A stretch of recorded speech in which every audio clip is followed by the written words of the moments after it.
Boker Tov Lachem, on est aujourd'hui mercredi, Bezrat Hashem, Rosh Chodesh exactement, du mois de Iyar, Ani Hashem Rof Echa, comme on l'a déjà dit, je suis l'Éternel, ton médecin, c'est un mois, Bezrat Hashem, où l'Aïd Bodedut est à son summum, puisque l'on peut se soigner l'âme et le corps, comme on l'a expliqué hier sur le cours sur l'ami et l'amitié réellement, est-ce qu'elle existe ou pas, est-ce qu'on a vraiment au moins un ami sur Terre, et comment est-ce qu'on peut savoir si c'est lui ou pas, un cours à voir qui était fait donc pour les femmes, mais aussi bien pour les hommes que pour les femmes.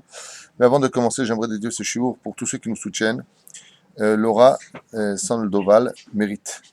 Bezrat Hashem, que Dieu lui donne beaucoup de mérite pour son soutien et l'une mamash de Nissim et Niflaot, comme tous ceux qui nous aident, tous ceux qui comprennent l'importance de soutenir la Torah, de soutenir Bezrat Hashem, elle est aussi important que le nôtre, qui, Baruch Hashem, comme tous les autres, on n'est pas mieux que les autres, qu'on se comprenne bien, mais il est impératif, Bezrat Hashem, de savoir que ici on diffuse une Torah, vraiment les Shem Shamaïm, et de tout notre cœur. Sans plus tarder, je pense qu'on fera un peu de paracha de la semaine. J'ai rien lu, j'ai rien eu le temps d'étudier parce que je suis beaucoup en rendez-vous, donc on lira les livres et on verra ensemble ce qu'on aura à découvrir. Paracha de Hémor. D'accord, c'est pas donc des Kohanim qui ne soient pas, qui Caron se rendre impurs par le contact d'un mort. Ils sont scindés et séparés, mais il y a d'autres mitzvot aussi, Bezrat Hashem. On fait nos deux halachot, Sefer Amidot de Rabbeinu, et ensuite la paracha de la semaine. Ça vous va? Oui. Ça fait plaisir. Parfait. Parfait, super. Ouais.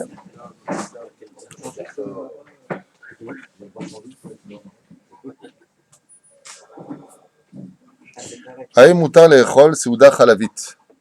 Est-ce qu'on aurait le droit de manger une seuda, donc un repas qui soit chalavi, avec une salade chez Nesharu Mishnera Bassarit, avec une salade qui serait restée donc sur notre table, et cette salade, elle aurait tout simplement été mangée avec de la viande. C'est-à-dire qu'il y a une salade, les gens avaient de la viande dans leur plat, eux, ils se sont servis pour manger cette salade verte, par exemple, bien entendu gouche-catif, pour éviter, ou alors nettoyer à l'ancienne, mais c'est vachement plus risqué, beaucoup plus risqué. C'est la question qui est posée. Est-ce que je peux consommer une salade qui appartenait à une séouda de viande pour maintenant la manger, pour ma part, avec du lait? Salatin, shiukshu, barucha basarit. Alors, qu'est-ce que tu dis, toi? Ken? Ah, toi, tu pars du principe que si, bien entendu, il y avait deux spatules pour lever la salade et que ça a été mis donc de façon neutre. Mais si maintenant, avec ma fourchette, je commence à piquer, et qui t'a dit que? Vous êtes mahmirim. Eh bien, tu as raison, parce que regarde la halakha, elle ne dit pas que c'est assour, elle ne dit pas que c'est moutard. Pourquoi t'es loin, Chaim? Bien. La halakha ne dit pas ni c'est assour, ni c'est moutard. On a acheté des pains au chocolat pour Rosh Chodesh, donc à Ashdod, on a des pains au chocolat. Grâce à Dieu. En raoui. Ah, en raoui leochlam barucha halavit. Ce n'est pas digne de les manger, mais c'est pas marqué assour et c'est pas marqué moutard. En raoui, c'est pas bien de prendre une salade avec laquelle vous avez mangé de la viande pour maintenant manger cette salade, pour manger du halav. Im lakru me'em bemazleg ou bekaf. Maintenant, aval im lakru be'em bekaf ou bemazleg amiyuchadot la salatim mutar. Donc il n'y a pas de problème. C'était les deux cas qu'on a cités avant de le lire. S'il y avait, bien entendu, des capiotes, et d'ailleurs c'est ce qu'il y a de mieux à faire, même des rechagav, j'en profite pour vous le dire, même pour les pots de, comment ça s'appelle, nous, mayonnaise et les pots de, aidez-moi, moutarde, c'est bien d'avoir toujours une cuillère neutre. Ou en plastique, ou alors tout simplement non propre. Tu prends par exemple, tu vas préparer ta salade, tu veux prendre de la mayonnaise, tu prends une cuillère, par exemple tu fais du halavi, du laitage, tu prends une cuillère qui est propre, tu peux le mettre dedans, une barrière. Après, tu vas préparer autre chose, tu peux prendre celle qui est en viande, aval. Pourquoi? D'abord, c'est froid, mais c'est pas là qu'est le problème. C'est que c'est neutre. Aval, quand des fois, malheureusement, tu viens, tu prépares des choses. Ta cuillère, elle est avec de la viande. Quand tu la nettoies comme ça et tu la mets dans le pot, tu rends ton pot bayati. Je dirais une maman, lui. Non, Zélo, il a fait. Donc, c'était notre première halakha. Et deuxième halakha, מעניין. האם מותר להניח על הפלטה חלה על מנת לאוכלה עם חלב? Donc,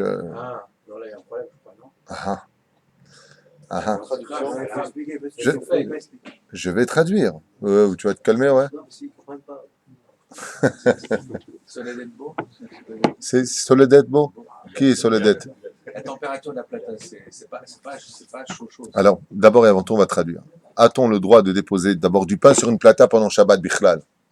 Oui, Oui, Mahlouket. Abanou Sfaradim, oui. Non, on peut la déposer. Pourquoi? En bishou la habishou beyavesh. D'accord? Donc, oui, on peut la déposer. Mais le problème, c'est que je la dépose. Pourquoi? On peut faire des petites tartines pendant Shabbat Kodesh. Comme le mec, il est parti prier au net, Sachama, il veut faire sa première Seouda. C'est pas Raoui, hein, c'est pas digne de faire ce genre de Seoudot-là. C'est pas digne de Shabbat. Il a un kiff. Il veut faire 10 Seoudot pendant Shabbat. Il veut se faire des petites tranchettes comme ça, tartines de beurre. Est-ce que oui ou non? Plata חשמלית שמשתמשים בה לשבתות וימים טובים לחימום מאכלים בשרים ומצוי מאוד שנוטף על הפלטה מעט מהאוכל אם רוצה לחמם בה לחם כדי לאוכל עמו בגבינה מותר על ידי ניקוי הפלטה בלבד. Dans ce cas-là, s'il veut utiliser maintenant sa plata, même un jour de chol, il ne sait pas comment le khamem est, il n'y a pas de gaz, donc il prend sa plata. On sait que des fois, quand tu mets des tagines de viande sur la plata, il arrive que ça sorte et que ça. Dans ce cas-là, tu nettoies totalement ta plata et tu pourras simplement mettre ton pain dessus après le manger avec ton khalavi. Imrotse le khamem et ta plata be borikas gvina. Et c'est maintenant, il veut mettre des borikas. היה מקום להקל בלא שום הכשר, לאחר שהבעליה בפח, הפלטה נשרף על ידי ליבון. מכל מקום נכון להחמיר שלאחר שבת ישפוך מים רותחים מכלי ראשון על הפלטה. Donc il a pris une plata, il a mis dessus des borikas, malgré tout il y a lieu de faire un hérouille rishon. Et tu prends après ton kumkum, tu le laisses à ébullition et tu verses, tu nettoies parfaitement après ta plata. Au Beshabbat Abba, Racha el Aniach à la plata, Borikas Khalavi, et donc l'un comme l'autre, tu pourras en fin de compte simplement le nettoyer avec Héroul Rishon. Quoi? J'ai une question qui vient aussi dans ce cas, je mets des borikas dans une assiette Khalavi.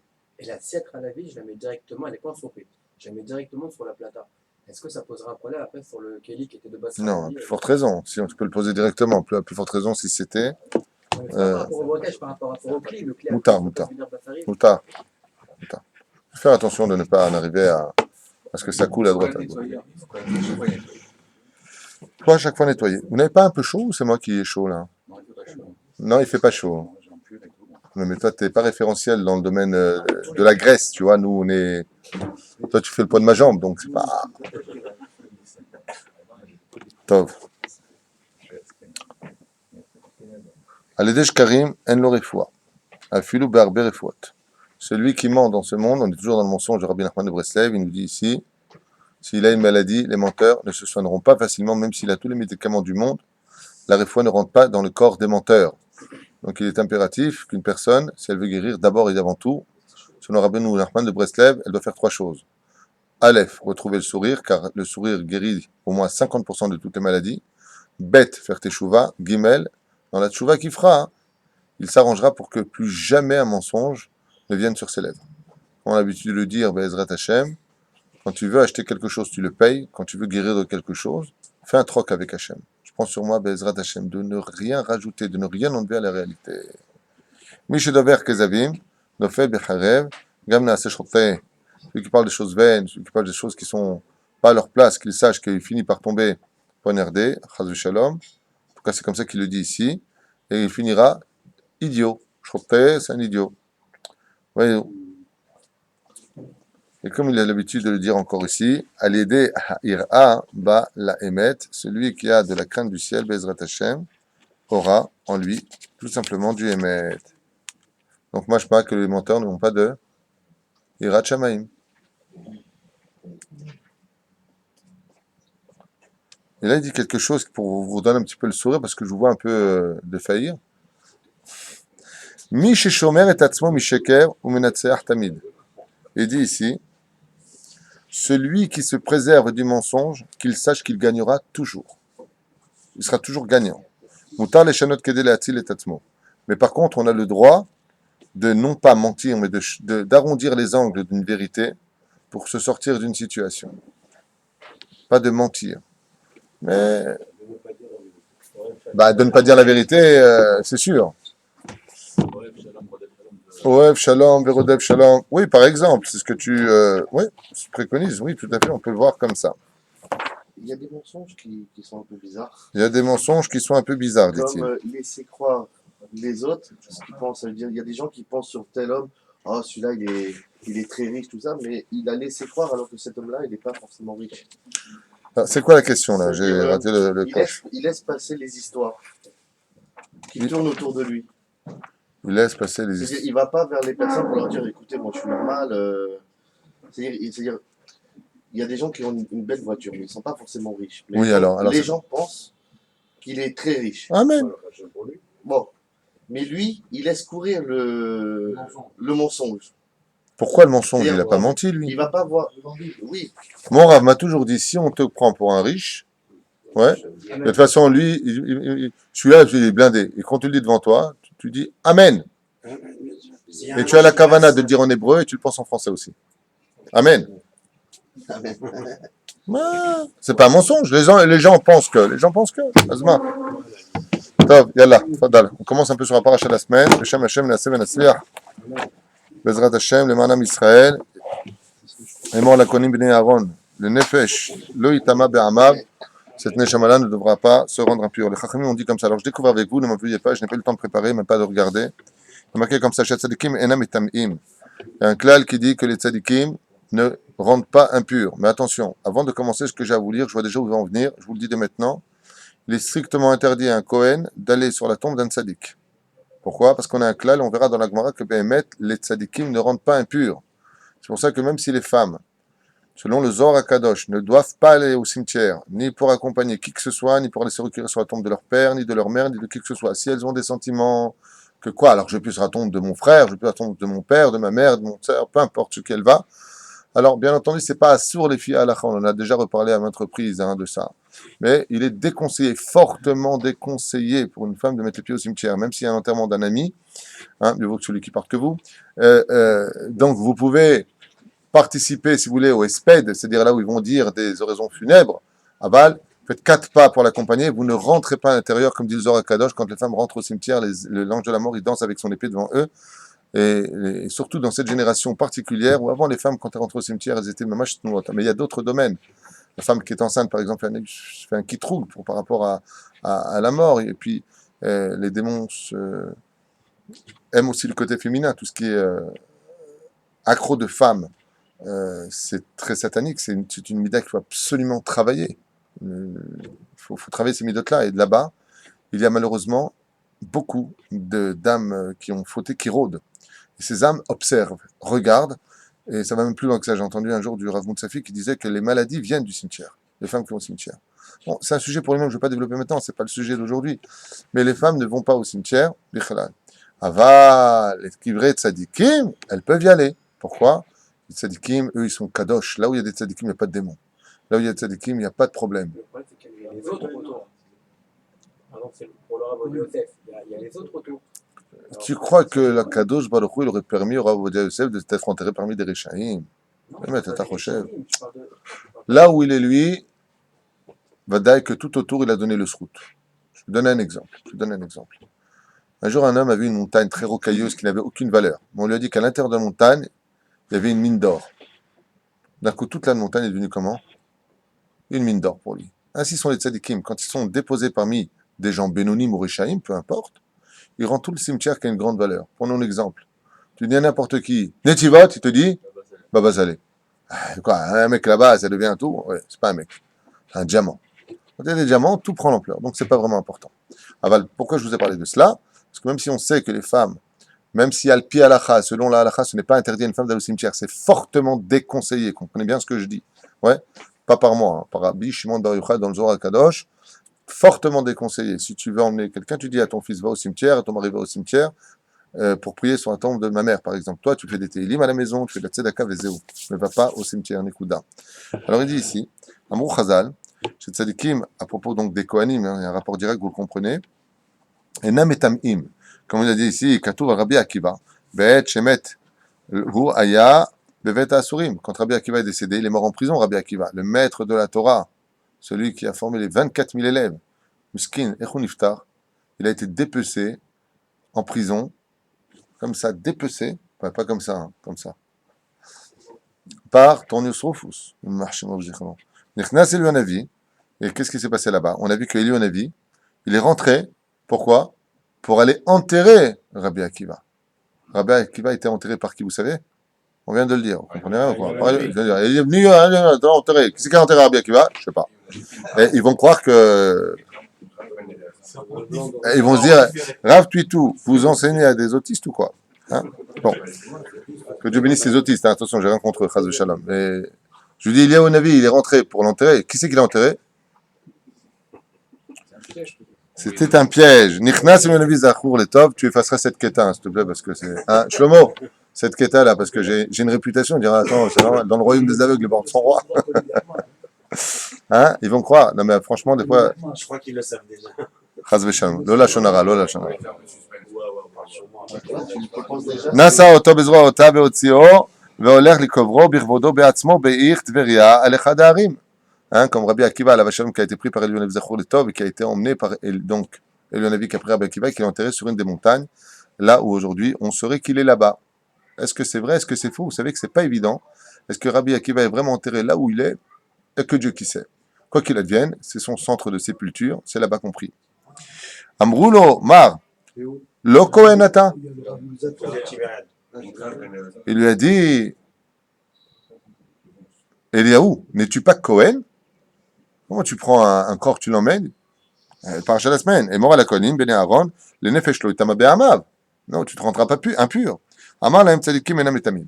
Et lui, un avis, d'où est-ce qu'on sait? Il a dit ouvertement, lui qui est descendu des cieux pour enterrer Rabbi Akiva, il a dit, mais les tzadikim ne rendent pas impurs. Waouh. Vechen amrou, chazal, beyom shemet Rabbeinu Akadosh, bat la keuna. Et qui disent que Bichlal, le jour où est mort Rabbi Yehuda Anassi, Rabbeinu Akadosh, bat la keuna. Qui viachol, l'impureté, la keuna, qui viachol, que ce serait Bichlal annulé. Klomar, itaskout bo.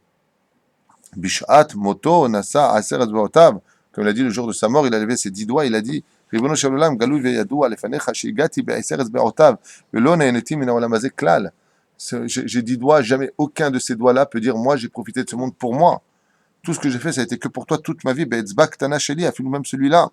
Ki haya kolo ruchani. Car Rabbi Yehuda Anassi, même s'il avait des murs qui étaient faits de feuilles d'or, comme on l'a dit la dernière fois, était un homme qui était totalement kadosh. Rien chez lui, rien de sa nourriture, rien de ses pensées, de ses yeux, de son nez, de sa bouche, de ses oreilles, de ses bras, de ses jambes, n'a servi autre chose qu'à Kadosh Baruch Hu, toute sa vie durant.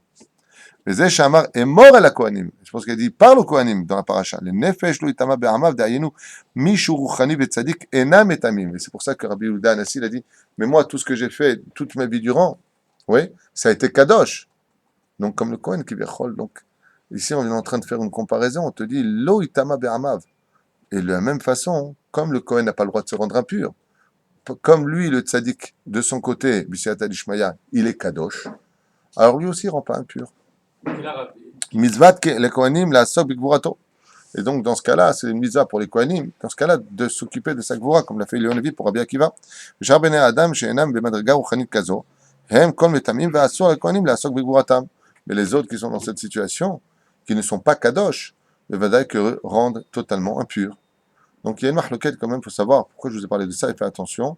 La halakha n'est pas comme ce que je viens de vous lire à l'instant. On ne sort pas une halakha de la Gemara.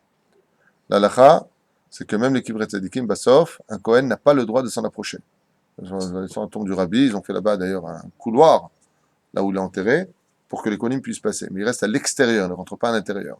Et c'est pareil pour le Hari à Kadosh. Combien même Kadosh Aya, Kadosh ou Adaïn, même s'il est encore Kadosh, on ne s'approche pas pour les femmes, pour les Kohanim, pour les Kohanim, non pas pour les femmes peuvent y aller.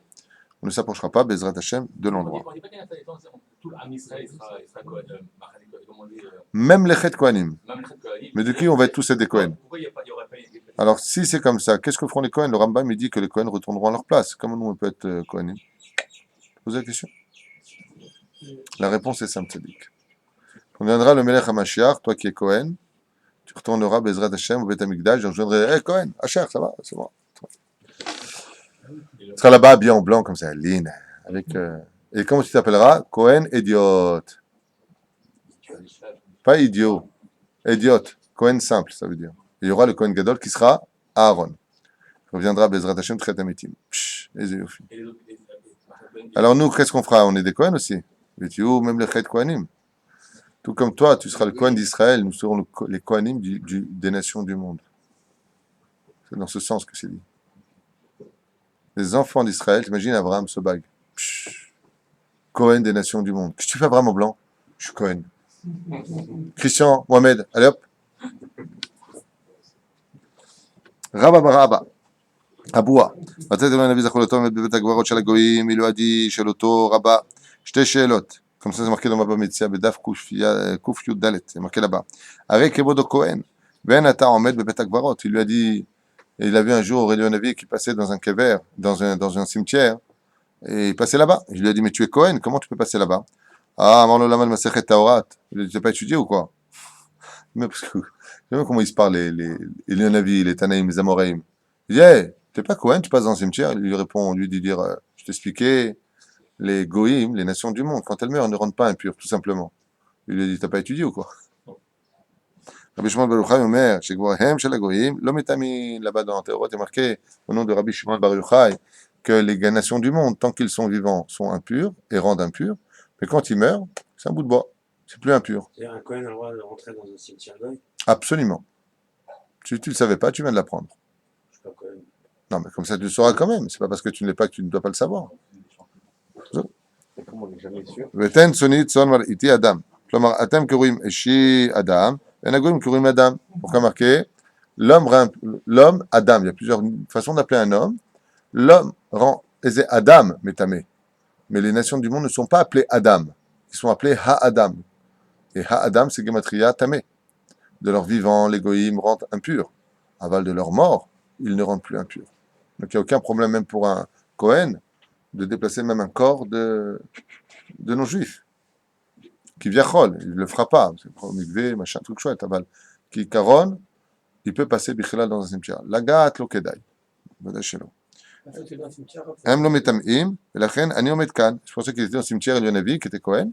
Il a dit, c'est pour ça que je me tiens ici, car ils ne rendent pas impurs. וישיב לו רבה ברבוע, בארבעה סדרים אני לא מתמצא, il contre ici, ça je connais pas, il lui a dit, אמר לו רבה, אני עני ודחוק מאוד בפרנסתי.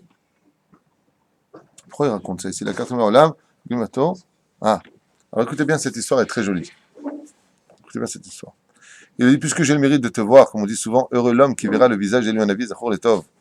Il lui dit, puisqu'il l'a vu, il l'a rencontré, il lui a dit, Amar lo Rabba, ani vedachouk meod parnasati. Il lui dit, je suis quelqu'un de très très très pauvre, et ma parnassa est très dure, Elion Navi. Puis à Soto, Bedvarim, ve'ala auto le Gan Eden. Il lui a dit, bon, j'ai compris, t'inquiète pas, ça va aller, viens avec moi, je te fais monter de corps et d'âme au Gan Eden, mais tu redescends. Il lui a dit, d'accord. Donc il est monté au Gan Eden. אמר לו אליהו הנביא, פשוט גלימתך וקח לך העלים שיש בגן עדן. Il lui a dit, prends, enlève ta glima, ton manteau, d'accord, pose-le, et mets dedans des feuilles de l'arbre de ton Gan Eden. Qu'est-ce qu'il a fait lui? Il est parti vers un arbre, tout ça c'est imagé bien entendu, et il a pris ces feuilles, il les a mis quelques-unes, juste quelques-unes dans son manteau. La karma alim vesam beglimato, et il l'a mis dans son manteau. Kacher amad latzet, quand il est venu pour sortir, qu'est-ce qui s'est passé d'après vous? Il y a une bat kol qui est sortie, il y a une voix qui est sortie qui lui a dit, Misé sheochel me'olam haba shelo. Qui est celui qui est venu prendre dans ce monde le salaire de l'éternité pour un monde de 80 ans sur terre? Qu'est-ce que tu as fait de toucher à cela? Comme un rababar, Aboua, il s'est levé et tout de suite il a entendu ça, qu'est-ce qu'il a fait? Nier et kol glimato ve'aelim shelakach naflu b'chazra legan Eden. Il a pris son manteau et les feuilles de l'arbre de son Gan Eden qui étaient dedans, il a secoué comme ça, elles sont toutes tombées par terre dans le Gan Eden. Il a pris son manteau, il l'a mis dans sa main, et il a remonté sur Eliyahu Navi, qu'il a ramené sur terre. Attends. Le pauvre, donc il est reparti, il avait faim, il est revenu, il a toujours faim. Sauf qu'il a Ah, connu, Phil? Sauf? il a connu le Gan Eden. Ouais, mais ça il n'avait pas besoin. Hein. Tu sais, il y a des gens qui ont tel émouna qu'ils n'ont pas besoin que Dieu leur montre ou leur prouve par A plus B. Non, il savait, il parle avec Eliyahu Navi, il ne sait pas de qui il parle. Nous, c'est à notre niveau, nous, on va aller en avion, on s'effondre, on s'évanouit. À l'époque d'Abraham Avinu, la Gemara nous dit que les shfachot, les gens les plus bas de ce monde, ils parlent avec les démons et les anges, comme on se parle toi et moi. Aujourd'hui, si tu vois un nombre de démons, tout blanc. Qu'est-ce que tu as vu? Avant, il parlait bichlal. Alain Baria. Afilou achil akachabab, ad gilmato, vekribes, vesachatota. Et qu'est-ce qu'il a fait? Dès qu'il est arrivé sur terre, il a pris son manteau, il a commencé à le laver avec du savon, il a fait commencer à le nettoyer, parce qu'il y avait des feuilles dedans à la base. Et plus il versait de l'eau dessus, et plus il y avait une odeur comme jamais aucune encens n'a senti. Vous voyez, quand on va acheter des parfums, 500 shekels, 600 shekels, une bouteille de parfum. Combien l'homme est prêt à payer pour sentir bon? Mais là, cette odeur-là, elle n'a rien à voir avec les parfums de ce monde. Chanel et machin, ils peuvent tous aller se rhabiller au niveau des parfums. J'en fais pas de la pub, hein. Le peu de feuilles qu'il a mis dans sa glima sentait tellement fort que tout le manteau, il s'en est imprégné. Même les bossem. Et toute l'eau qu'il a versée, c'est devenu, comme quoi que le parfum est inventé. Il a pris l'eau, il l'a lavé, toute l'eau qui est retombée dans la bassine, c'est devenu comme un parfum. Tu prenais cette eau, tu la mettais sur toi, tu sentais pendant des semaines et des semaines l'odeur du Gan Eden. Tout le monde disait, oh là là, c'est quoi ce parfum, je vais l'acheter. Allah v'machar otam b'shtayim asrar elef dinarim. Et il a pris cette eau-là et il l'a vendue pour 12 000 dinars. C'est comme si tu dis, il a fait une fortune d'1,5 million de dollars.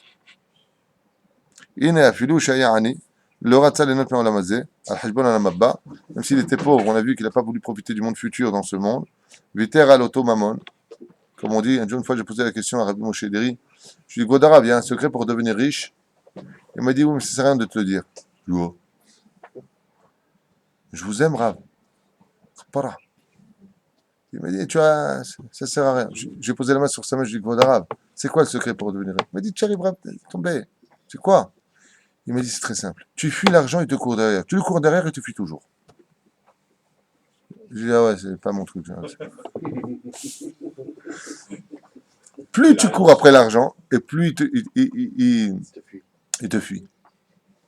Il m'a dit, tu vois, je te dis, ça rentre pas dans vos oreilles. Je sais pas, tu veux de l'argent, va le chercher. L'argent appelle l'argent. Il m'a dit, Nahon, si tu as de l'argent, pourquoi ça appellerait d'autres argent puisque tu en as encore? Parce que ça ne te suffit pas, parce que tu as évolué, donc tu veux encore plus d'argent. Toute ta vie, tu cours derrière. Secret de la vie. Il faut vraiment avoir une grande, grande émouna. En tout cas, lui, il avait, parce que c'était un homme riche, grâce à Dieu. Et il faisait rien passer avant son étude et rien passer avant la prière. Chez lui, il n'y avait pas quoi que ce soit ou qui que ce soit. D'abord, la spiritualité. Après, c'est ça, Iloula, je vous rappelle, le tête du mois de Iyar. Dans 8 jours, c'est la Iloula de Rabbi Moshe Deri. Bezrat Hashem. Voilà, vechilek oto lechatanav, kedei shelo yafsid, et qu'est-ce qu'il a fait, lui? Maintenant qu'il a eu ses 12 000 dinars, il est parti voir ses gendres et ses amis, et il a distribué jusqu'à la dernière prouta tout l'argent de cette vente.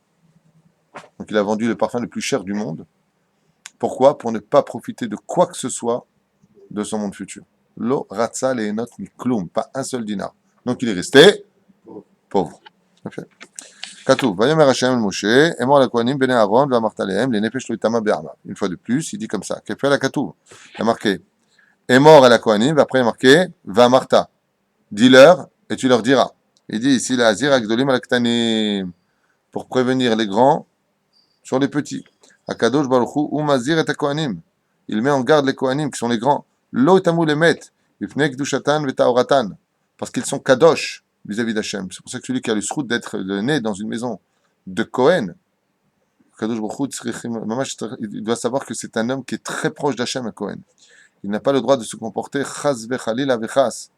Une fois j'ai connu un Cohen à Paris, avec une queue de cheval. Il était marié avec une danseuse arabe. Hashem ishmor v'rahem. Hashem ishmor v'rahem. Qu'est-ce qu'il a fait de sa vie? Qu'est-ce qu'il a fait? Ses enfants. Il a perdu sa keuna. Il a jeté. C'est comme un mec qui a le loto du siècle. Il prend son billet, il le déchire en mille et il le jette dans la boue. Haval al-Azman. Il n'a pas le droit de se marier avec une convertie. Baya. Assurlo. Sinon toute la descendance, elle est bgouma. Assurlo. Il y a des lois. Un Kohen n'a pas le droit de se marier avec une femme juive qui a couché avec un non-juif. C'est une union qui est strictement interdite par la Torah. Une divorcée. Cohen, c'est un titre. C'est Monsieur Cohen, c'est peut-être 3 lettres, mais ça vaut le coup. Tzadechad. Et mort ve'amarta, shne pa'amim, 2 fois. Machal emelech shegazar al tabach, shaya yotze v'nichnas lefanav. Comme une fois, il y a un roi qui avait un cuisinier qui venait, qui partait de devant lui. Amalo shelo tirei et amet kol yamecha. Mipnei she'ata nichnas ve'yotze ve'roe panai. Ah, tu verras pas le visage d'un mort toute ta vie durant. Il dit pourquoi? Parce que tu vois le visage du roi. Vous avez entendu ce qui s'est passé? Il dit Lema d'Avardomé. Un jour, un tabar, le cuisinier qui servait, le serviteur qui servait le roi, il rentrait et il ressortait, il voyait constamment le visage du roi qui était sur son trône. Il lui a dit, je t'ordonne de ne jamais voir le visage d'un mort. Il dit, pourquoi? Il lui a dit, parce que comme tu vois mon visage, il n'est pas digne que tes yeux qui voient le roi regardent d'un coup des gens qui sont morts. Ne mélange pas les deux. Comme le Kohen, il regarde le roi des rois, comme on a dit, il n'est pas digne pour lui d'aller maintenant s'occuper des morts. Ne mélange pas la vie et la mort, puisque tu me vois moi. C'est ce qu'il lui dit. Chez le Tama al palterin sheli. Car Kadosh Baruch Hu gazar ala kohanim. Anichnasim le Bet Hamikdash. Chez le Itamu lamet. Ne vous rendez pas impur parce que vous rentrez devant moi. Et puis Chachou Omer le nefesh lo itama be'amav. Ne vous rendez pas impur par les impuretés du peuple. Et puis Shehem avde Hashem. Parce que les kohanim sont appelés les serviteurs de Dieu. Vehem akrivim korbanot lefanai. Et c'est eux qui font les korbanot devant moi, il dit Hachem. Et c'est pour cela que le keli dans lequel reposent les kohanim est un keli, c'est-à-dire l'ustensile, on a dit Kol Israël, keli. Les kohanim ont une primauté, sont les représentants par excellence du peuple d'Israël vis-à-vis d'Akadosh Baruch Hu. C'est pour ça qu'on leur donne le kavod à plusieurs degrés. C'est marqué comme ça. Hein. Comment est-ce qu'un homme il peut avoir une bonne parnassa s'il a un kohen à table qui lui laisse faire un motzi l'achminaretz? Il dit pourquoi? Il dit parce que la table, c'est le misbeach. Bien sûr, pas un kohen qui est avec une non-juive ou qui ne fait pas Shabbat. Celui-là, miskin, c'est un peu disqualifié. On parle d'un kohen qui est kasher, un kohen qui a compris la valeur d'être kohen. Alors il dit, tu veux une bonne parnassa? Ça, c'est marqué dans la Gemara. Je ne me rappelle plus où, j'ai étudié ça il y a 20 ans. C'est marqué là-bas. Ils lui ont posé la question, comment tu as pu avoir une vie aussi longue? Il dit, chaque fois que j'ai eu un kohen à ma table, j'ai toujours laissé le motzi l'achminaretz. Il dit pourquoi? Parce que la table c'est misbeach. Il n'y a plus de Beth Amikdash. Le kohen il était à table, il dit motzi l'achminaretz. Quand il y a les zimoun, il est raouille de donner un kohen. Bien entendu, si le kohen il est ma'aretz, c'est un amaretz, il ne connaît pas la Torah, qui est un Talmid Chacham, vadaï, qu'un Talmid Chacham est plus grand qu'un kohen, il n'y a pas photo. Même un mamzer, Talmid Chacham, est plus grand qu'un kohen, un ma'aretz. Mamzer, c'est un bâtard. Donc on voit ici que pour le Kohen, B'Siyata Dishmaya, quand il est à table, on lui fait kavod. Quand il y a le Sefer Torah, c'est un signe de distinction. On lui fait kavod. Qu'est-ce qui peut remplacer un Kohen à monter au Sefer Torah s'il y a un Kohen dans la synagogue? C'est un très grand rave, on peut faire monter le grand rave avant le Kohen Bichla, même si le Kohen est là. Même si le Kohen est là. C'est le rapport de Rabbi Yosef. Lama. Parce que ce qui compte, c'est la Torah qui est dans l'homme. Qu'est-ce qu'a fait un Kohen? C'est sa naissance. Talmid Chacham. C'est le Keter Torah. Le Keter Torah, ce n'est pas un héritage. La couronne de la Torah, ce n'est pas un héritage. C'est que quelqu'un qui est dans la Torah est plus grand que tous les autres. Même s'il est Kohen, même s'il est Lévi. Et en aucun cas, il pourra le remplacer dans son travail. Ici, il dit, avant de commencer ici, je voudrais juste, puisqu'on est encore dans le début de la paracha, me référer aussi à ce livre-là, pour ne pas avancer après revenir en arrière. Voilà. Il y a une question qui a été posée par un collègue peut être médecin, chirurgien, côtoyer la mort, les morts. Chez la Tova, Tashoel, il est préférable Badaï, à un Kohen d'éviter d'être chirurgien. Non, médecin légiste, c'est sûr que non. Hein, il était médecin à l'origine, à Cohen. Il s'occupait de la lèvre. Oui, il ne s'occupait pas avec le scalpel. Il regardait, il disait si c'était kadosh ou pas, si c'était tamé ou pas. Pas médecin.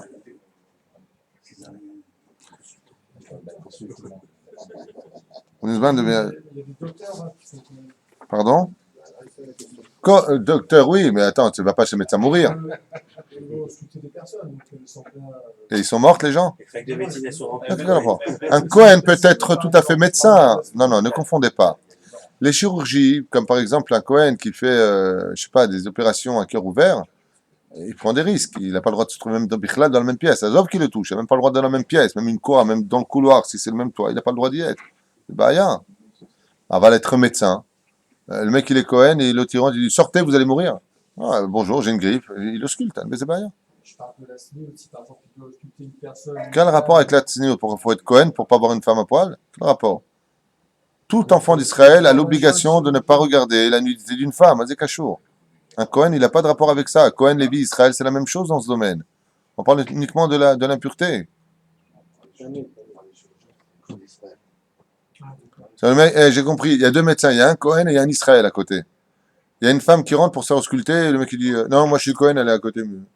Pourquoi à côté il les quitte? Il est pareil. Pas de rapport. Non, le Cohen, on parle uniquement de la mort. Veu Isha biftuleha ikach. Voilà, c'est pour ça que je vais venir ici, parce que sinon on aurait sauté tout ça. Il nous dit ici, Mazé Veu Isha biftuleha ikach, il doit prendre une femme qui est vierge. Veu, c'est la gématria du mot Yutret. Remez lema shamru chazal, ben Yutret shana la chupa. Veu, ikach. Mazé Veu. Et lui, on est gématria dans le mot hébraïque, Veu, ça fait gématria 18. 18, c'est le mot Yutret. Quel rapport? De là, on apprend Ben Shmona Israël la Choupa Vehu Gematria Ben Shmona Israël. Dans la Torah, c'est marqué minimum, vraiment ce qu'on a vu du Ben Ishraï, en vrai, mais c'est marqué ici, voilà, 18 ans, déjà, tu dois te marier. Vechen Vehu Kechatan Yotze Mechupato. C'est comme on le dit dans le verset, Vehu Kechatan Yotze Mechupato. Et lui, comme le Chatan qui sort de la Choupa.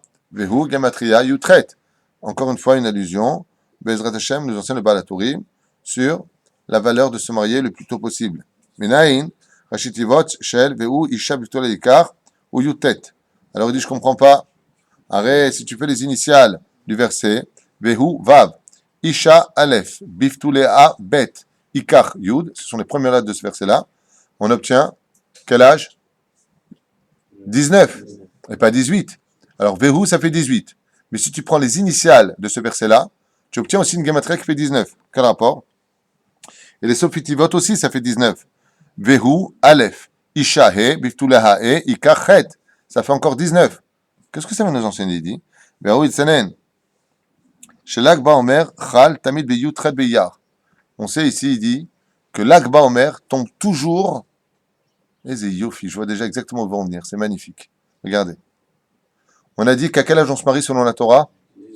18 ans. Pourtant, les initiales de ce verset, les sofitivot, les dernières lettres de ce verset, font une allusion au mot 19. L'Akba Omer tombe toujours le 18 Iyar. Est-ce qu'on se marie le jour de l'Akba Omer pour les Sfaradim? Non. Quel jour? Le 19. Je pense que c'est ce qu'il veut dire. Hein.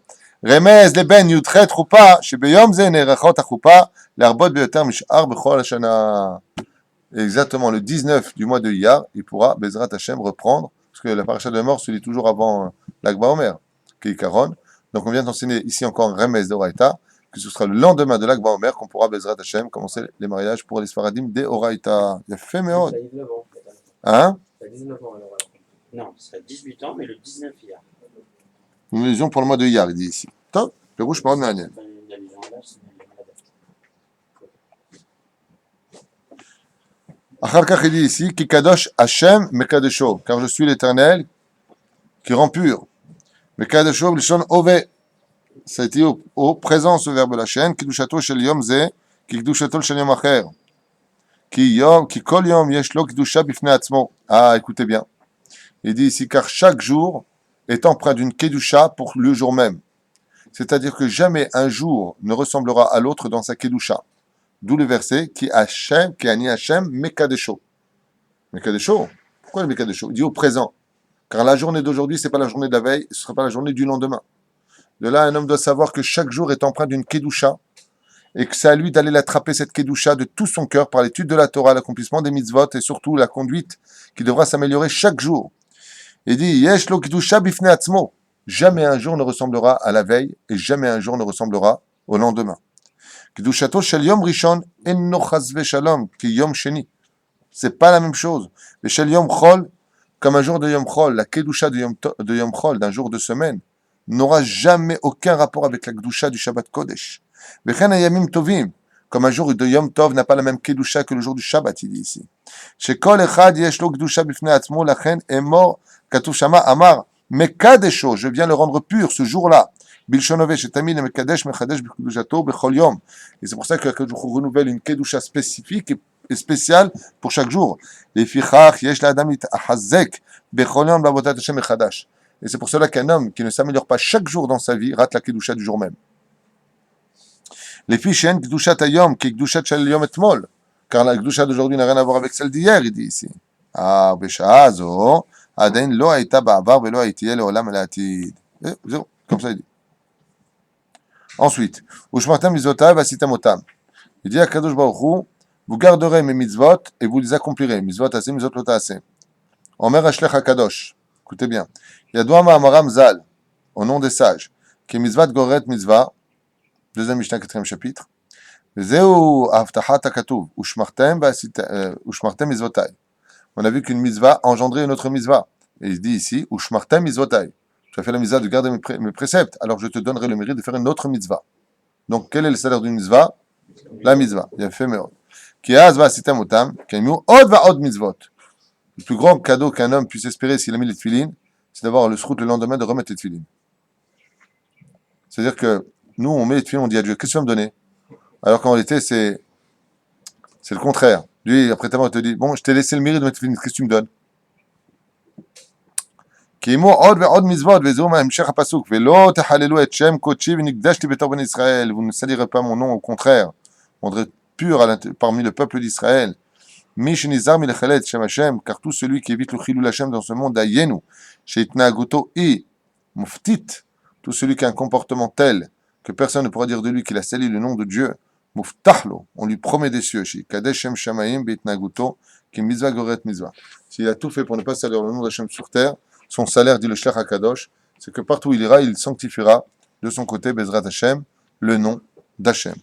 Ushmartem mitzvotav asitem otam, shelo tehalelu et shem kodshim nikdashti betor ben Israël, ani Hashem kadishrem. Une fois de plus, il dit, ah, barosh ubarishona halal, kol yehudi achova, ushmartem asitem mitzvotav, il dit ici que chaque juif a l'obligation, comme vous le savez tous, d'accomplir une mitzvot négative comme positive.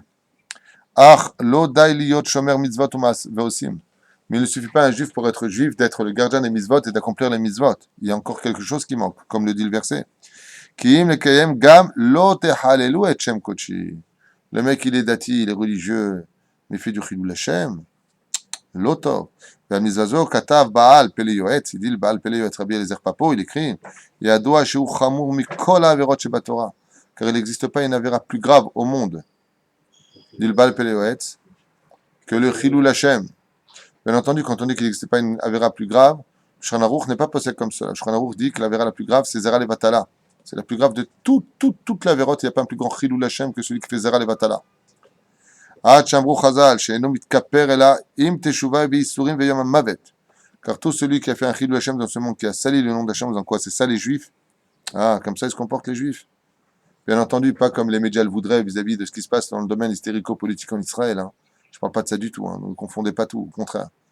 Israël, aujourd'hui, ne se comporte pas comme il le devrait pour la simple et bonne raison, c'est qu'on se soucie trop de ce que pensent les nations du monde, alors qu'on devrait se soucier de ce que se pense Akadosh Baruch Hu Ishtabar Shemolad. C'est lui le roi des rois, c'est lui qui décide.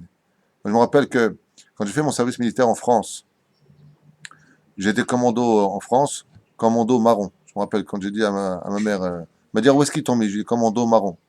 Elle m'a dit je tombe à marron. Marron. Et comme ça, c'était le nom. Et au même moment, à l'époque, je ne sais pas si vous vous souvenez, mais les avions de chasse israéliennes étaient passés sous les radars. Il y avait bombardé là-bas en Irak une centrale. Aux Irak. Hein, c'était quoi? 82 aux Irak. C'est ça. C'est exactement ça. Et donc, ils avaient bombardé, il y a eu des morts et machin et tout. Et quand je suis arrivé à l'armée là-bas, le major est venu me voir, il me dit 400 soldats. Et moi, je suis avec ma petite kippa. Hein. Et il m'a dit. C'est à l'armée. Oui, à l'armée. Il m'a dit vous êtes juif? Alors, je lui ai dit Baruch Hashem. Quoi? Ouais, vous comprenez pas, vous. Ouais, je suis juif. C'est pas grave, on est les homosexuels, les drogués. Venez, suivez-moi. Ouais, on est dans le bureau, il me tend la main, il me dit vous êtes très fort. Qu'est-ce qu'il y a? C'est magnifique ce que vous avez fait hier. Attends, je ne suis même pas au courant, c'est lui qui me l'a appris hier. Ouais. Je peux sortir Shabbat? Je sais pas, dis très fort, t'es bien. Il m'a laissé sortir Shabbat, il est gentil. Ok? Il m'a dit vous êtes des vrais soldats. Alors, on veut dire quoi? Comme ça, vous êtes passé, vous avez fait, il fallait faire des accords de paix. Pas du tout. Israël, si elle remplit son rôle de juif, qu'elle arrête de tenir compte de droite et de gauche, comme disait Golda Meir. Qu'est-ce que disait Golda Meir? On nous adore quand on est mort et on nous critique quand on est vivant. Alors, ils attendent qu'on meure tous pour dire bon, les pauvres, les juifs, il y a eu la Shoah. Mais quand on est vivant, on nous reproche de vivre. C'est une phrase de Golda Meir. La reine Bisiata d'Ishmaïa, Quand le peuple d'Israël il fait ce qu'il a à faire, c'est pas un Chilul Hashem. Aujourd'hui, on est menacé par un peuple à l'intérieur du pays, le cheval de Troie et à l'extérieur du pays. Ah, c'est un Chilul Hashem. On se défend, légitime défense. Qu'est-ce que t'attends? L'autorisation de Christian, je peux le frapper parce que là, il est en train de me tuer. Lève-toi et frappe. N'aie pas peur. T'inquiète pas. Les nations du monde savent très bien qui ils sont. Personne n'en veut d'eux. Ni les Arabes, ni la Jordanie, ni l'Égypte. Personne. Ils le disent ouvertement. C'est une racaille. On n'en veut pas. Eux le disent, pas nous.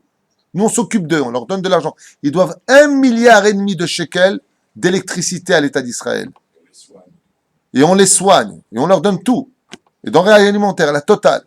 Et on nous critique, on nous frappe, on nous menace. Et les autres jouent les spectateurs. Tout l'argent qu'ils ont envoyé à Arafat, ils étaient à la banque Discount à Tel Aviv. Ça fait la une des journaux. Des centaines de millions de dollars envoyés par l'ONU sur les comptes de M. Yasser Arafat. Mais attention, vous avez vu comment ça a été étouffé? Pac! Juste le directeur de la banque Discount qui a été obligé de dire, bon, qu'est-ce qu'on fait de ces millions-là? Il faut peut-être vous récupérer votre oseille. Parce que... Alors, sa poupée blonde, là, je ne sais pas comment elle s'appelle, elle a amené tout ça en Tunisie. Où est-ce qu'il a mis son argent, Arafat? À la banque Rothschild, mais la majeure partie de son argent, discount à Tel Aviv. En Israël. C'est le meilleur endroit pour faire de l'oseille, en Israël. C'est chez les Juifs. C'est les Juifs. Arafat. Justement, j'ai une question concernant le Chilul Hashem. Ah, je pensais que tu concernant les Ah, je pensais que tu disais concernant les comptes d'Arafat. Non, mais c'est important ce que vous voulez dire. Le fait que le juif ait cette image d'homme riche, il sait faire de l'argent, est-ce que c'est un Chilul Hashem ou pas? Pas du tout. Le Chilul Hashem, quand on est juif, c'est vrai qu'on est marqué du doigt. Vous les juifs, vous avez les yobs, vous avez acheté Monaco, vous avez acheté. D'abord, il faut comprendre que toute la haine des goïms est fomentée essentiellement par cette jalousie flagrante. Tous les pogroms qui ont eu lieu dans l'histoire, ce n'était pas pour leurs beaux yeux, hein, ce n'était pas pour nous détruire simplement, c'était surtout pour prendre nos biens. Ils sont profondément jaloux du fait que, moi, une fois, je vous dirai un truc, à table, il y avait un non-juif qui voulait se convertir au judaïsme. C'était à Paris. Donc moi, j'étais ici, et lui était au bout de la table, on était en famille comme ça, ils ont apporté... il me dit, ah, tu sais, il veut se convertir et tout ça. Je suis parti le voir, je lui ai dit, pourquoi tu veux te convertir? Il me dit, ah, j'ai vécu avec des juifs toute ma vie. Bon, c'est pas le cas de tout le monde, hein, c'est pas... Faites pas à tout le monde dans le même pot. Je dis, non, mais d'accord, mais pourquoi tu veux te convertir? T'es beau gosse, t'es sympathique, tu fais 7 mitzvot noachit, t'as pas besoin de te convertir. Au bout de 5 minutes, il m'avoue. Et là, la vérité, j'ai envie de devenir riche avec vous qui êtes riche. Regarde mon oncle, il est blindé, celui-là, il est blindé, c'est son frère. Alors, le Chilul Hashem, où est-ce qu'il est? Le Chilul Hashem, il est que quand t'es riche, tu ne le montres pas. Quand tu viens et que tu cries comme ça, je t'achète, moi. Les gars, ils te regardent et ils ont les boules. Ouais, moi j'ai acheté, ils sont au restaurant. Ouais, achète-moi, j'ai acheté 2 appartements là-bas et j'ai acheté 3 appartements juste à côté d'un goy qui vit en France. Il le regarde comme ça, il dit, mais attends, mais toi c'est avec l'argent de la France, donc la France, moi je suis français, toi donc t'es juif. Donc t'es pas français si t'es juif, t'es pas français, t'es israélien. Après ils te disent, rendez le pays, vous êtes des voleurs. C'est une contradiction totale ces gens-là. Ouais. Mais ils les ont comme des crapauds. Ils les ont comme des crapauds. C'est de la jalousie. Le Chilul Hashem peut avoir lieu quand on est riche, si on montre qu'on est riche. Mais c'est pas intelligent de montrer qu'on est riche. Ça fait de la inara, ça fait de la jalousie, mais même vis-à-vis d'autres juifs. Le mec, il arrive, il fait la queue à la banque pour voir s'ils vont lui faire un prêt de 500 shekels. L'autre, il arrive devant, il va mettre 50 000 shekels. Et il fait comme ça devant tout le monde. Il fait pas ça, il y a du monde derrière, il peut y avoir les boules. Hein? Ouais. Quand tu vois quelqu'un qui vient devant tout le monde, il prend un billet de 500 € et qui te le colle comme ça sur la tête de l'enfant, à côté d'une personne qui est à côté, qui n'a même pas fait une enveloppe pour la bar mitzvah parce qu'il n'a pas les moyens, il voit le billet de 500 €, le petit gars, ah super, Toda Rabba, il le met là-bas, et je comprends pas. Lui, il jette. Hein? Lui, il jette l'argent, il colle sur un front pour le kiff, pour rien. 500 €, moi, ça me fait un mois de nourriture. Il faut faire attention à ces gestes, Rabota, il faut faire attention. Ça, c'est du Chilul Hashem. Ça, c'est du vrai Chilul Hashem. Quand tu viens et que tu fais des bar mitzvot, des mariages comme ça, à payer des tonnes de décorations qui ne veulent rien dire, pour un mariage qui va tenir à peu près, s'il tient 1 an sans avoir trompé au moins 100 fois sa femme, c'est déjà un S. Mais de quoi est-ce qu'on parle? Alors, on veut dire, il voit tout négatif. Il faut être un A, fait un mariage.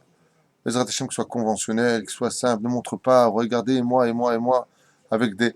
Tu rends tout le monde tamé, il y a des gens qui prennent les violonistes sont dénudés. Chaque violoniste, c'est 1000 shekels. Ouais, plus pour boire, tiens, 200 shekels, 300 shekels. T'as des gens qui viennent à ce mariage, qui n'ont pas de quoi finir à la fin du mois. Ils sont renvoyés de leur appartement. Ils voient ça, ils ont... Mais pourquoi Dieu était tellement injuste? Leur cœur, il fait mal.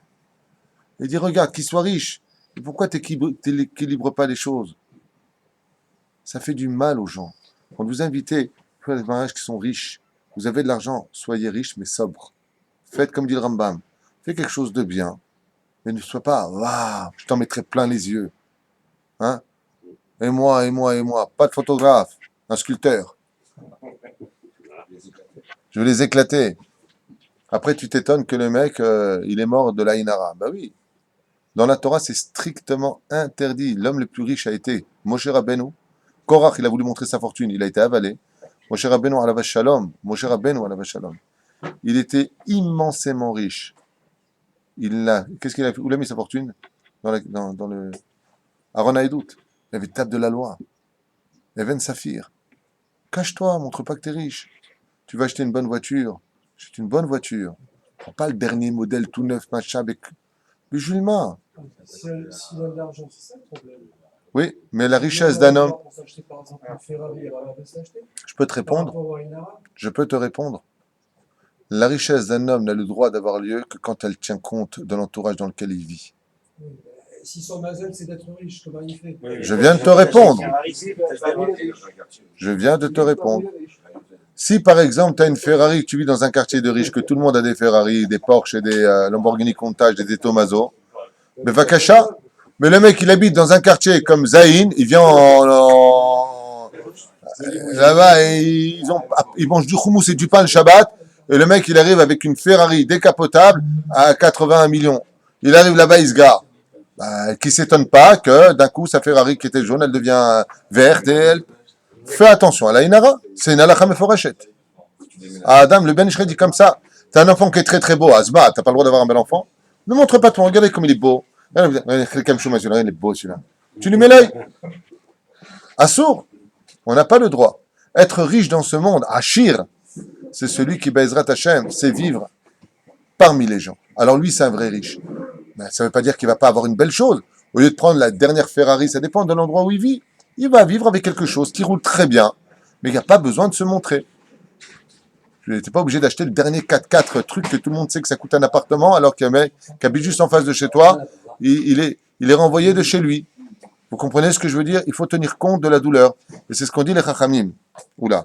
C'est ce qu'on dit les Chachamim. Je vous laisse avec ça pour aujourd'hui. Les Chachamim nous disent, pourquoi est-ce que l'Aïnara a le droit de pénétrer l'univers de l'autre?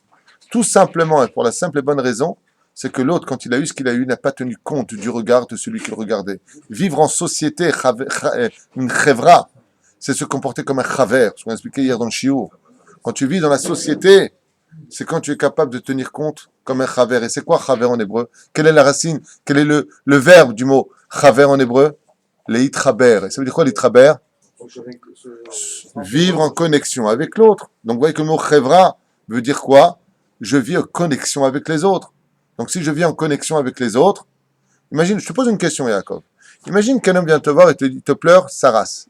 Ça va pas du tout. Pas de quoi manger, pas de quoi payer son loyer. C'est une catastrophe, ça. Et toi, maintenant, tu pars en vacances. Tu lui dis ou pas? Le mec, il t'a pleuré. Et toi, tu lui dis, là, j'ai loué une maison à Eilat. Je pars 6 jours avec ma femme. On a pris un yacht aussi pour faire un petit tour dans la mer. Hein? Non, mais est-ce que tu lui parles? Pourquoi tu lui dis pas? Parce que, par respect. Tu viens de donner la réponse à tout cela. Alors, ce que je dis, je sais que ça va être critiqué de l'autre côté. Bah, putain, mais n'importe quoi, là, on peut plus vivre. Pas du tout. Vis, mais tiens compte de l'autre. Pourquoi tu n'as pas tenu compte de l'autre? Tu rendras des comptes. Comme on dit les chachamim, un homme dans ce monde, après le fait qu'il ait répondu à ces 6 questions qu'on lui posera selon Maseret Shabbat, page 31 Moudalef. Ouais. Il y a une question supplémentaire qu'on lui posera, mais juste avant qu'il parte. Non. Qu'est-ce que tu as fait pour ton peuple? Et le mec, il répond, bah, j'aurais foutu les boules à tous. Super. Non. Tiens compte du peuple d'Israël. Quand tu as des invités, tiens compte de tes invités. Quand tu sais que telle et telle personne, des gens qui sont élogieux, des gens qui ont des grandes âmes, quand elle sait que telle et telle personne de ses invités n'ont vraiment, vraiment pas de moyens, commence par rien que pour eux, par respect pour eux. Tu verras ton salaire, il va grandir. Tu n'es pas obligé de montrer. Et après, qu'est-ce qui te reste? Un album que tu verras peut-être 2 fois dans ta vie. Dès que tu le reçois, tu es comme un fou, hein, après c'est fini, rangé à vie. Et le jour où ton fils se marie, regarde, te rappelle nous aussi. Voilà. À part ça, c'est fini. Tu as payé une tonne d'oseille, pourquoi? Je dis pas qu'il faut pas payer, faire belle chose. Aval, pense aux autres, dans le sens où, si Bezrat Hashem, tu as l'opportunité de pouvoir faire des belles choses, fais-les, mais de façon sobre. Pas de tralala, pas de trucs en plus, pas de... Bijulma, Alma Velama. À quoi ça sert? Tu te rends compte, cette prise d'argent, tu te donnes à une yeshiva. Alors qu'est-ce qui te répondent les gens? Ouais, je fais ce que je veux et je donne à une yeshiva. Mais quand tu dis je fais ce que je veux de l'autre côté, il y a des gens qui auront les boules, tu leur as fait du mal. Et ça se paye. Mais ils n'ont qu'à pas avoir les boules, je les invite, j'aurais rien demandé. Mais c'est comme ça que tu vis, Dieu te met à l'épreuve. Tous les grands de la Torah, quand ils ont été riches, ils ont tenu compte, les grands de la Torah, comme Rabbi Tarfon, ouais, Rabbi Elazar ben Chachson, qui étaient des multimilliardaires, ils tenaient compte du regard de l'autre. Ils disaient, bah, ça c'est ma ville, moi j'ai acheté ça, ça c'est à moi. Ils disaient rien. Et c'est comme ça qu'on préserve sa fortune, en faisant beaucoup de bien, en sourdine, et surtout en tenant compte de l'autre. Quand tu viens chez quelqu'un qui est très riche, tu dis pas, ouais, ben moi et mon pote, hein, je me suis levé à 5 heures du matin tous les jours. Dieu m'a récompensé. J'ai vote. Mon grand-père est un grand, il a du prix pour moi dans les cieux. J'ai eu de la chance grâce à Dieu. C'est comme ça qu'on parle. On s'écrase, on se met en dessous. Mais si Dieu veut chez toi, bientôt ça viendra. N'oublie pas que la roue, elle tourne, Bezrat Hashem. Si tu as besoin de quoi que ce soit, je suis là pour toi. Ça, c'est être un bon juif. Être un ave dans la richesse, c'est être riche de l'intérieur comme de l'extérieur. Kol tov.